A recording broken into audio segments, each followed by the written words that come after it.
ये मैसेज जाएगा कि आखिरकार तेजस्वी यादव वाकई किसी यादव को पनपने देना नहीं चाहते हैं?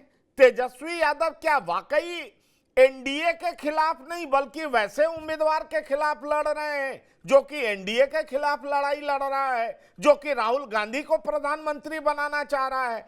आपको नहीं लगता कि तेजस्वी यादव इस तरह का कड़ा विरोध करके अपना नुकसान स्वयं कर रहे हैं और पप्पू यादव दिन प्रतिदिन मजबूत होते जा रहे हैं? नहीं, बिल्कुल आपने ठीक कहा। और कल मैंने चर्चा इसकी कर दी थी, डिबेट में ही मैंने बीच में जाकर के इसकी चर्चा कर दी थी कि देखिए, तेजस्वी यादव ने मंच से एक बार नहीं 2-3 बार इस बात को दोहराई है। वो 42 विधायक और 6 एमएलसी 48 लोगों के साथ वहां कैंप किए हुए। और ये घटना को मैं थोड़ा बैकग्राउंड में बता दूं कि 99 में भी पप्पू यादव निर्दलीय चुनाव लड़ रहे थे और लालू यादव भी 5 दिन तक कैंप किए थे पूर्णिया, खास करके पप्पू यादव को हराने के लिए, और पप्पू यादव चुनाव हार गए थे। तो ये तो लालू प्रसाद यादव का भी ये ट्रेंड रहा है। अब इस बार उसकी पुनरावृत्ति कर रहे हैं या दोहरा रहे हैं तेजस्वी यादव। तो पप्पू यादव वहां समीकरण को समझते हैं। और जनक राम जो कल तक मंत्री थे, जनक राम का बयान आ गया है और जनक राम ने भाजपा के हैं कहे कि देखिए, उन्होंने तो अपनी हार तो मान ली, कम से कम पप्पू यादव जीतेंगे या ना जीतेंगे, लेकिन आरजेडी तो अपनी हार मान ली है।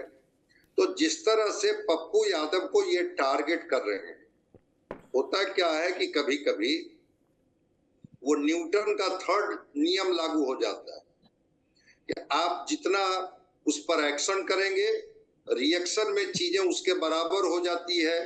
तो पप्पू यादव को जितना ये टारगेट कर रहे हैं, मुसलमान और यादवों में एक उस व्यक्ति के प्रति एक गोलबंदी बनते जा रही है। और दूसरी चीज है कि पप्पू यादव ने तो लोगों को बताना शुरू किया कि बताइए कैसे हम बी टीम है भाजपा के, हम बी टीम है, या जो मंच से बोल रहे हैं तेजस्वी जी वो भाजपा को फायदा पहुंचा रहे हैं, वो बी टीम है। अब ये आपको समझने की जरूरत है। तो पप्पू यादव तो जिस तरह से लोगों के बीच में है, खड़े हैं, अड़े हैं, मजबूती के साथ लड़ रहे हैं। तो पप्पू यादव ने पूर्णिया में कई बार जो चौंकाने वाले परिणाम दिए हैं। एक तो कि ठीक आपने कहा कि जब वो कांग्रेस में अपनी पार्टी का विलय कराने जा रहे थे, उसके पहले तेजस्वी और लालू प्रसाद से उनकी मुलाकात हुई। ये विजुअल सब लोगों ने देखा कि कैसे तेजस्वी यादव अपने आवास पर उनको सी ऑफ कर रहे हैं। वो सोनिया गांधी, राहुल गांधी और प्रियंका गांधी के कहने पर अपनी पूरी पार्टी का विलय कराया। और जब उन्होंने कहा कि मुझे कहा गया है कि जाकर के पूर्णिया लड़िए, तो बीमा भारती को कैंडिडेट बना दिया गया। तो ये चीजें तो कहीं ना कहीं से प्रभावित तो कर रहा है। अब पप्पू यादव को चाहे तेजस्वी यादव 48 लोगों के साथ घूमे, शक्ति यादव उसका एनालिसिस अलग तरीके से करे, वो अलग बात है। लेकिन तेजस्वी यादव का जो कल मंच का भाषण है, अगर वो विजुअल आपके पास है तो आप उसको दिखा सकते हैं अपने व्यूअर को कि वो साफ साफ कहते हैं कि या तो इंडिया नहीं तो एनडीए, या तो इंडिया नहीं तो एनडीए। और उन्होंने एक बार नहीं 2-3 बार इसको रिपीट किया।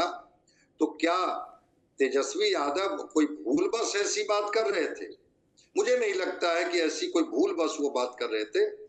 बिल्कुल वो सामान्य तरीके से कर रहे थे कि अगर बीमा भारती कहीं से भी परिणाम में पिछड़ती है तो आप अपने वोट को बर्बाद मत कीजिए, जिसको आपने एक्सप्लेन भी किया था। मैंने जब बीच में थोड़ा डाला था कि देखिए इस तरह का बयान अभी आ गया है, तो आपने कहा कि हाँ, इनका तेजस्वी यादव का मतलब होगा कि ठीक है, पप्पू यादव को कहीं से नहीं रखना है।